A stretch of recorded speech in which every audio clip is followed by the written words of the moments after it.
ఎట్టున్నావు? బాగున్నావా? బాగానే ఉంటావులే. కానీ మొత్తానికి ఏంటంటే మన పెరట్లో పాలకూర ఎండిపోతుంది వదిన. వచ్చి ఒక పూట వచ్చి కోసుకపోవద్దు. మా వదిన వచ్చాదని చెప్పేసి నేను పప్పు కూడా ఉండాలి నీకోసం అట్నే పెట్టిన. ఊరి నుంచి వచ్చినాక కూరగాయలు ఏం లేవు వదిన.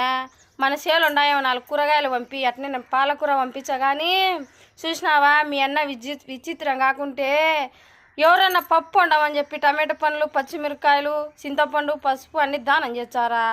ఆ అమ్మవారికి ఎవరికో పప్పు ఉండమని చెప్పి అన్నీ పెట్టినాడంట. పప్పు వేయలేదంట, బువ్వ పెట్టలేదంట.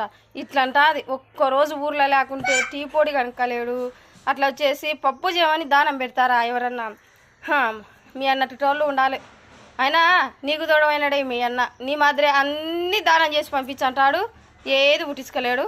నేనే మేలు, అన్నీ నువ్వు మా ఇంటికి తెచ్చుకుంటా. కానీ నేను ఎవ్వరికి పెట్టాను ఏమోలే. పెట్టినాను కానీ పెట్టినావు లేకుండా లేదు. కానీ మా ఇంట్లో పాలకూర